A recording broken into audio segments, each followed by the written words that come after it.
Et il y a une anecdote avec Alan Greenspan, qui était le président de la Fed. Il était parti en avion ce soir-là. Il n'avait aucune information sur la bourse américaine.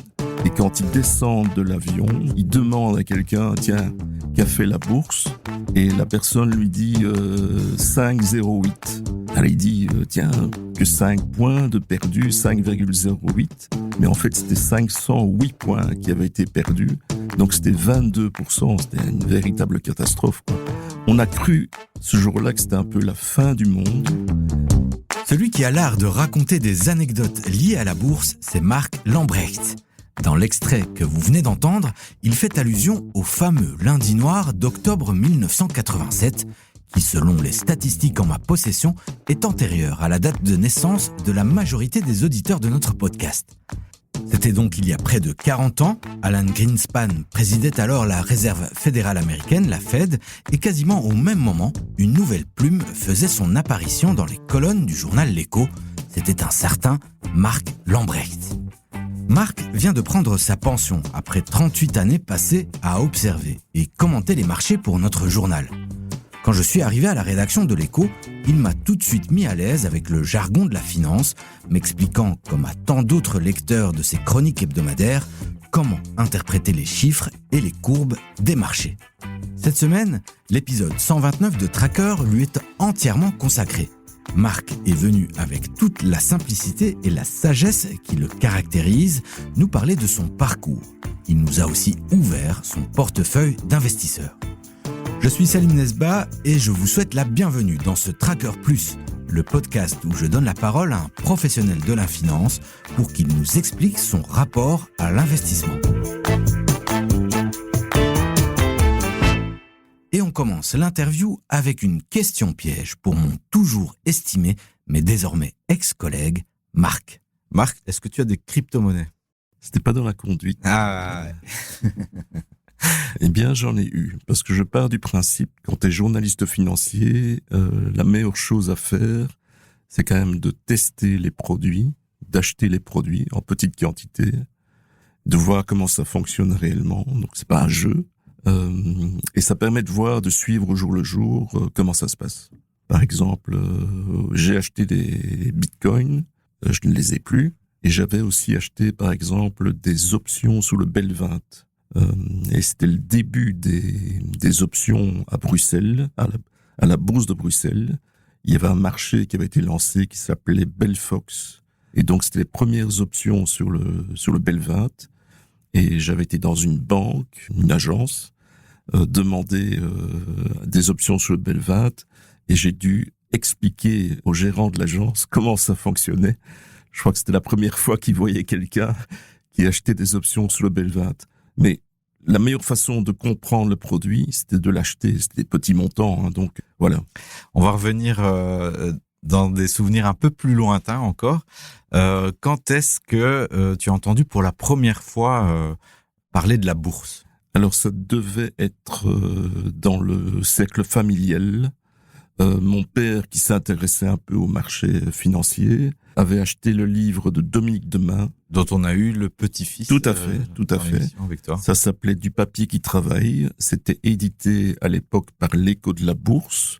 On ne s'appelait pas encore l'Écho. Et ça a été un vrai best-seller et ça expliquait vraiment les fondements de la bourse.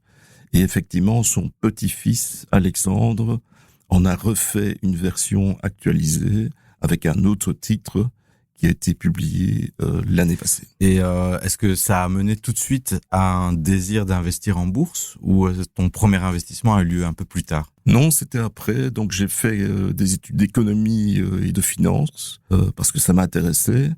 Et mes premiers investissements, ça s'est fait relativement tard parce que j'avais pas beaucoup d'argent à dépenser pour la bourse. C'était sans doute une erreur. Et donc, la première action que j'ai achetée, c'était dans les années 90 et c'était Philips Electronics à la bourse d'Amsterdam. Alors, c'était l'époque des valeurs, ce qu'on appelait les valeurs TMT. C'était technologie, médias, télécom. Et il y avait toute une bulle autour de ces valeurs TMT qui est devenue un peu la bulle Internet par après. Oui. Et donc, Philips en faisait partie.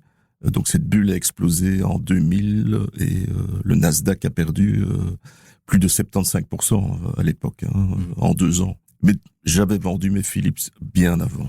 Donc, Et là, on est plus de 30 ans plus tard. Philips existe toujours en bourse, mais elle a un visage complètement différent.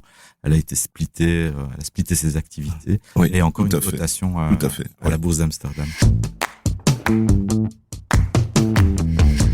À travers toute ta carrière d'investisseur, quelle a été ta plus belle leçon sur les marchés? Alors, je pense que ça remonte au krach boursier de 1987, donc le 19 octobre 87. Ce jour-là, la bourse de New York a perdu 22%. Le lundi noir. Lundi noir. Donc, c'était l'indice le plus important à l'époque, c'était encore le Dow Jones. Donc, le Dow Jones a perdu 22,6%, ce qui est un record absolu. Oui, qui n'a jamais été dépassé, qui ne le sera sans doute plus, parce qu'aujourd'hui, il y a des coupes-circuits qui se déclenchent pour éviter des baisses de plus de 20%. Mhm. Et donc, à l'époque, je travaillais dans une banque japonaise à Bruxelles. Donc, j'ai vécu quelque part ce krach boursier en direct, parce que je voyais qu'il y avait une animation, une excitation dans la salle de trading. Il y avait une petite salle de trading dans cette banque. Et donc, il y avait une certaine excitation dans la banque. Et le lendemain, quand on a perdu effectivement les 22%, j'ai acheté tous les journaux qui parlaient de ce krach boursier. Je les ai conservés d'ailleurs au grand désespoir de mon épouse oui, voilà. Il y a beaucoup de journaux qui restent chez moi, que j'ai gardés en souvenir. Et je pense que c'est cet événement-là, ce krach boursier, qui m'a incité à devenir journaliste financier pour pouvoir expliquer les événements. On a reçu la saison dernière Frédéric Leroux de chez Carmignac, qui lui aussi débutait sa carrière à ce moment-là. Il nous expliquait justement comment l'information financière arrivait. Donc aujourd'hui, on est en temps réel. Sur beaucoup d'instruments, on peut avoir des données très précises avec parfois un petit retard de 15 minutes. Mais à cette époque-là, c'était beaucoup par téléphone et on sentait l'excitation qu'il pouvait y avoir parce que ça criait, ça. Toi, donc, tu étais dans une banque. Comment était l'ambiance et surtout comment tu faisais pour recevoir les informations? Eh bien, il y avait quelques ordinateurs, mais tout le monde n'avait pas un ordinateur à son bureau. Il y avait quelques écrans de trading quand même, des écrans Reuters à l'époque, je pense. Et donc c'est drôle parce que l'information circulait beaucoup moins que maintenant. Et il y a une anecdote avec Alan Greenspan, qui était le président de la Fed. Il était parti en avion ce soir-là. Et il n'avait aucune information sur la bourse américaine. Et quand il descend de l'avion, il demande à quelqu'un, tiens, qu'a fait la bourse? Et la personne lui dit 5,08. Alors il dit, tiens, que 5 points de perdu, 5,08. Mais en fait, c'était 508 points qui avaient été perdus. Donc c'était 22%, c'était une véritable catastrophe, quoi. On a cru ce jour-là que c'était un peu la fin du monde, mais comme les banques centrales sont intervenues rapidement, finalement la bourse est repartie assez vite vers le haut. Donc c'est aussi une leçon qu'on a apprise de cette crise, c'est que les bourses peuvent remonter relativement rapidement. Alors toujours dans tes souvenirs, est-ce qu'il y a une rencontre, un mentor, un auteur, un investisseur qui t'a influencé, qui a influencé ta manière de penser les marchés et à qui tu penses encore aujourd'hui dans ta pratique? Alors je n'ai jamais rencontré Warren Buffett et je le regrette parce que c'est quand même le maître de l'investissement à long terme que je défends. Mais j'ai rencontré John Bogle. Alors qui est John Bogle? L'inventeur de l'ETF. Voilà, tout à fait. Donc c'est le créateur de la firme Vanguard aux États-Unis et c'est lui qui a lancé le premier fonds indiciel, donc un fonds qui répliquait l'indice S&P 500. Donc lui, il avait la foi dans le succès d'une vision à long terme. Et il disait que pour un investisseur, finalement, il n'y a pas de secret. Le secret, c'est qu'il faut investir dans le SP500 et que un fonds indiciel est la meilleure façon d'y arriver.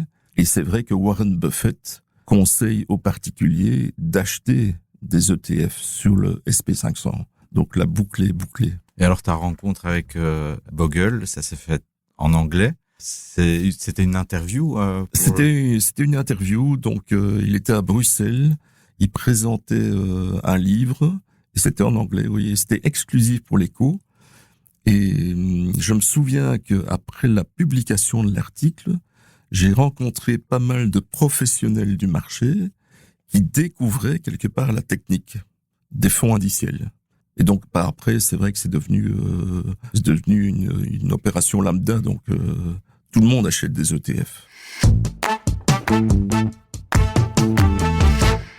J'aimerais, avant de voir qu'est-ce qui t'intéresse dans les médias, savoir comment est-ce que toi tu t'informes, quelle est ta routine pour être bien informé? Donc à la base, je suis un économiste, économiste pur et dur. Donc j'ai suivi des cours de ce qu'on appelle l'économie pure. Donc et puis j'ai fait un peu d'économie appliquée, de gestion d'entreprise. Qu'est-ce que je lis? Ben oui, l'Écho. Je lis le Tate, l'Investisseur, quand même, qui est un média important pour suivre les marchés. Et tout le reste, alors, si je dois tout citer, les Échos en France, le Financial Times, le Wall Street Journal, CNBC aussi, Investir en France, The Economist, qui est une référence, le Trends. Alors, je dirais que je souffre un peu d'obésité informationnelle. Infobésité, parce qu'il y a beaucoup d'infos et tout devient un peu compliqué à digérer. Et justement, c'est à travers le temps, est-ce que tu sens aussi que, j'imagine qu'au début de ta carrière, avoir une info financière de qualité, ça coûtait beaucoup plus cher en fait qu'aujourd'hui, où on peut avoir certaines informations en temps réel. Comment est-ce que tu vois cette évolution d'abondance d'informations gratuites qu'on trouve actuellement et qui sont de très bonne qualité, même parfois sur les réseaux sociaux? Oui, c'est une révolution. C'est une révolution. Quand je vois ce que certains sites offrent gratuitement, c'est assez incroyable en termes de données, de graphiques, pour tout ce qui est analyse graphique. C'est quantitatif, mais il faut faire le tri. Il faut faire quand même une sélection. Au moment où on enregistre cette émission, tu approches de ton dernier jour de travail ici à la rédaction de l'Écho. Tout le monde est très ému parce qu'en fait, chaque semaine, tu écris une chronique financière qui est très lue, très commentée, qui nous apprend plein de choses.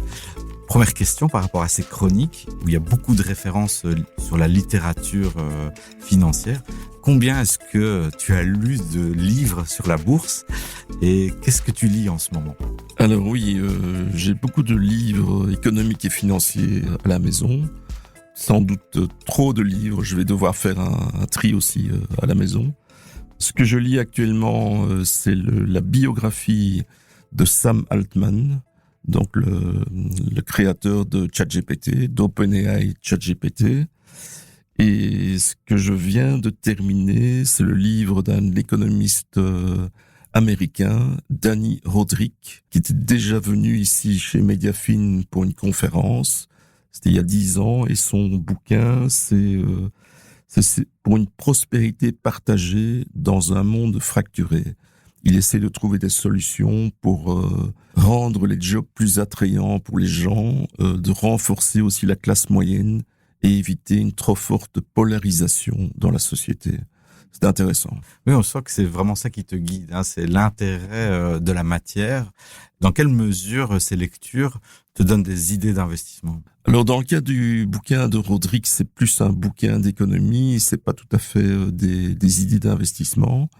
Les idées d'investissement viennent plus des journaux d'actualité, je dirais. Par exemple, l'Investisseur donne beaucoup de conseils, voilà. Donc, c'est plutôt ça. Alors, dans une de tes récentes chroniques, on a parlé de la figure d'André Costolani, un spéculateur de légende. Et tu écrivais que selon lui, l'activité de spéculateur ressemble beaucoup à celle d'un journaliste parce qu'ils suivent les événements boursiers, ils les analysent.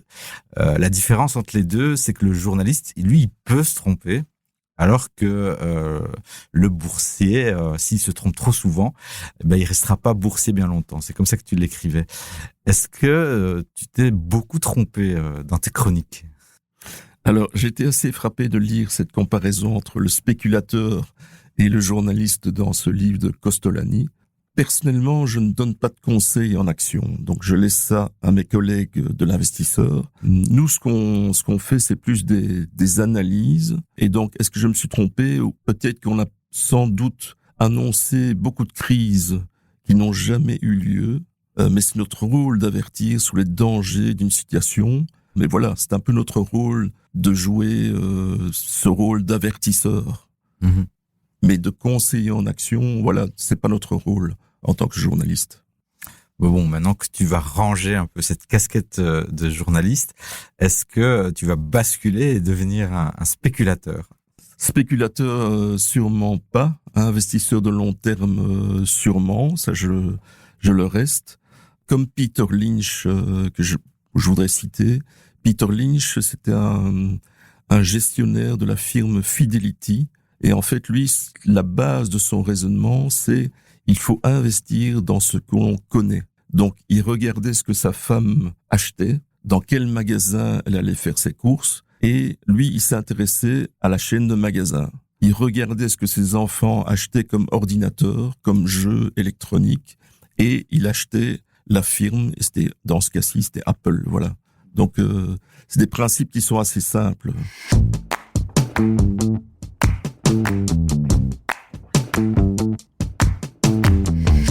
Alors Marc, on va rentrer maintenant dans cette partie où on scanne ton portefeuille. Tu nous avais parlé tout à l'heure de ton action Philips, de tes options sur le Bel 20. Est-ce que tu as encore en possession des produits financiers, des actions qui datent du début de ta carrière d'investisseur ? Non, j'ai tout vendu au fur et à mesure, en fait. Et j'ai fait un peu ce que André Kostolany, donc le gourou de légende dont on a parlé, disait. C'est qu'à un moment, il faut revoir son portefeuille régulièrement, au moins une fois par an, et de prendre chaque ligne en se disant si je n'avais pas cette action en portefeuille, est-ce que je l'achèterais aujourd'hui ? Et en fonction de ça, je pense que on peut un peu nettoyer son portefeuille et vendre s'il n'est pas promis à des hausses fulgurantes. Donc voilà. Donc si la réponse est oui, je l'achèterai aujourd'hui, alors je garde oui, l'action. Ça je garde. Mais si on ne sait plus même la raison pour laquelle on l'avait acheté, bon, il vaut mieux s'en débarrasser. Et alors à l'inverse, quels ont été les derniers produits, les dernières actions qui sont entrées dans ton portefeuille ? Alors la plus ancienne, c'est Xior. Ah oui. La société immobilière spécialisée dans les cotes étudiants. Et je pense que j'avais acheté sur base d'un conseil de l'investisseur, voilà. Et peut-être en voyant tes enfants aller dans des cotes. Et oui, notamment. Et Xior, ces dernières années, a quand même souffert. Il y a eu la hausse des taux d'intérêt en 2022, donc ils ont souffert. Ils n'ont toujours pas récupéré, mais ils offrent un beau rendement de dividendes. Je crois que c'est plus de 6%. Ce qui reste appréciable. Et je pense toujours qu'il y a un avenir dans les cotes étudiants. Donc, Et alors, tu nous parlais tout à l'heure de tes lectures et de la bio du fondateur de ChatGPT. Est-ce que tu as déjà cédé aux sirènes de l'IA ? Eh bien, j'avais des Nvidia que j'ai vendus. J'avais des ASML aussi, de la technologie, que j'ai vendu. Je pense qu'à un moment, quand on examine son portefeuille et qu'une action a bien monté, il est peut-être temps de prendre une partie au moins des bénéfices. En partie, en tout cas. Donc, c'est ce que j'ai fait. Et comment est-ce que tu détermines ce moment où tu vas vendre par rapport à ton objectif ? Parce que là, tu parlais d'NVIDIA. Je pense que personne ne voyait cette société devenir la société la plus grosse cotée en bourse au monde. Et c'est un fait, aujourd'hui, c'est la plus grosse capitalisation du monde? Est-ce que tu n'as pas vendu trop tôt? Comment tu fais pour déterminer ce moment-là? Alors, il y a deux écoles. C'est-à-dire que il y a une école qui dit mais tant que les choses ne changent pas pour la société, tant que elle affiche toujours des bénéfices, que le chiffre d'affaires est en hausse, que le contexte général est positif, il faut continuer à garder l'action en portefeuille. Maintenant, je comprends tout à fait, ça se respecte, mais quand l'action a pris parfois 100% en un an, la tentation est quand même grande de prendre une partie du bénéfice, surtout si le contexte est quand même un peu tendu. On commence à se méfier des ratios coût-bénéfice qui deviennent très élevés. Je préfère peut-être prendre une partie de mon bénéfice, et je pense qu'il faut pas regretter de prendre son bénéfice un peu trop tôt. Oui, et bon, une fois qu'on a vendu l'action, il n'est pas nécessaire de regarder en arrière, de dire voilà, j'aurais pu encore gagner davantage. Non, je pense que c'est fini. Autant se braquer sur autre chose. Sur les prochaines opportunités. Voilà, tout à fait. Alors, on a beaucoup parlé des actions, mais si on prenait une photo actuelle de ton portefeuille, est-ce qu'il y a que des actions ou est-ce qu'il y a d'autres classes d'actifs? Alors, j'ai une majorité d'actions dans le portefeuille. J'ai aussi un ETF sur l'or. Je pense que l'or est appelé encore à se renforcer. Ça reste un actif qui peut être détenu en portefeuille pour 10%, 5 ou 10% du portefeuille. Et j'ai quand même aussi des obligations de société. Donc mon profil, comme j'ai un certain âge, je vais quand même peut-être devenir un peu plus défensif que je ne l'étais auparavant. Tu disais tout à l'heure qu'il était important de remettre en question ses convictions régulièrement, au moins une fois par an. Toi, c'est à quelle fréquence que tu regardes ton portefeuille et c'est à quelle fréquence que tu te dis maintenant il faut que je réagisse?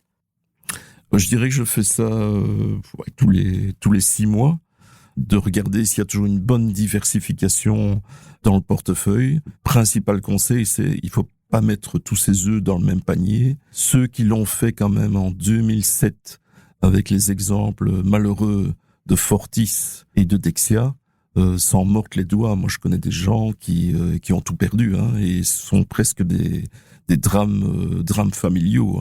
Donc, c'est ça qu'il faut éviter. Donc, il faut tirer les leçons de différentes crises et surtout bien diversifier.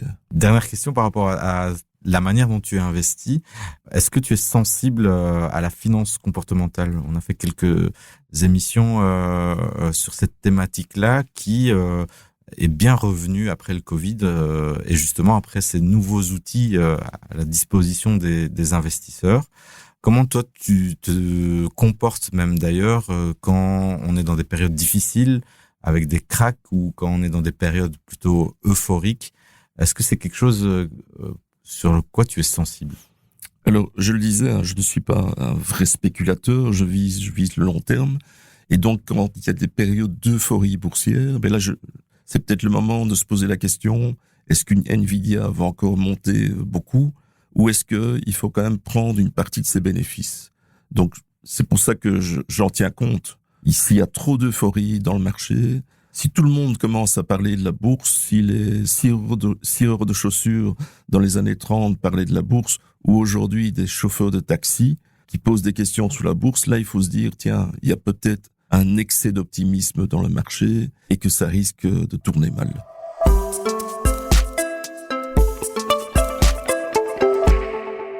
Est-ce que tu as un conseil à donner aux jeunes qui, eux, ils sont adeptes un peu du stock picking, ils aiment bien quand ça bouge, ils aiment bien être plutôt offensifs? Alors, si c'était à refaire, j'aurais acheté des actions beaucoup plus tôt dans ma vie. Le problème pour un jeune, c'est que c'est un problème d'argent. Il faut avoir de l'argent pour investir. Mais comme aujourd'hui, c'est beaucoup plus simple d'investir, c'est une possibilité, une opportunité pour les jeunes d'acheter des actions, de faire un programme d'actions, d'achat d'actions, par exemple tous les mois, un même montant dans les actions. Oui, on peut commencer à partir de 12 ans, même 12, 14 ans, si c'est bien suivi par les parents. Et je pense que ça peut être rémunérateur. Parce que la bourse reste gagnante à long terme Généralement, toutes les crises ont été effacées. Après la crise de 1930, il a fallu 25 ans pour retrouver les plus hauts d'avant-crise. Bon, il y a aussi la crise du Nasdaq. Il a fallu plus de 10 ans pour que le Nasdaq retrouve ses sommets d'avant 2000. Donc, parfois, il faut être patient, ça c'est clair. Mais rassure-moi, en 1930, t'étais pas encore investi. 1930, non, je n'étais pas là. Et j'espère qu'on a tiré toutes les leçons de cette crise pour éviter qu'on tombe dans une dépression mondiale. Donc, parce que toutes les crises qu'on a connues par la suite, on a souvent regardé les erreurs qui avaient été commises en 1930 et qui ont plongé la planète dans une dépression qui a duré bien trop longtemps. Comme à chaque épisode, nous proposons à nos invités d'entrer en interaction avec vous qui nous écoutez ou qui fréquentez notre groupe Les Traqueurs de l'Écho sur les réseaux sociaux. Vous l'avez compris, c'est l'heure de la question aux Traqueurs de l'Écho. On écoute la question de Marc. Alors, j'aimerais poser la question suivante aux jeunes traqueurs de l'Écho. Ils sont tous jeunes, hein, en principe. Écoute, du moment qu'on l'ait dans la tête, toi. D'accord. Quel est votre horizon de placement, donc pour un jeune traqueur? Est-ce que c'est 1 an? Est-ce que c'est 10 ans? Est-ce que c'est 20 ans? Ou 50 ans? Voilà. Quel est votre horizon de placement? Envie de répondre à Marc Lambrecht ou d'entrer en contact avec nous? Venez rejoindre notre groupe Les Traqueurs de l'Écho sur Facebook ou écrivez-nous à l'adresse podcast@leco.be. Merci de nous avoir écoutés. Merci infiniment à Marc Lambrecht pour sa participation au podcast. Nous mettons d'ailleurs dans les notes de cet épisode la dernière chronique qu'il a signée pour l'Écho et publiée la semaine dernière. C'était Salim Nesba au micro, Julie Garrigue et Louise Pinchard à la réalisation. Le podcast Tracker fait à présent une petite pause et revient déjà cet été avec quelques surprises. Je leur dis déjà ce que c'est, Louise ? Oui, mais spoil pas trop quand même. Bon, ok. Alors, on se retrouve donc dans les semaines qui viennent pour un format un peu particulier de ce qu'on fait d'habitude. Il sera question d'un phénomène qui explose tout sur les réseaux sociaux, celui des influenceurs financiers. Mon petit doigt me dit aussi que de nouveaux tutos bourses sont en préparation et parviendront bientôt à vos oreilles.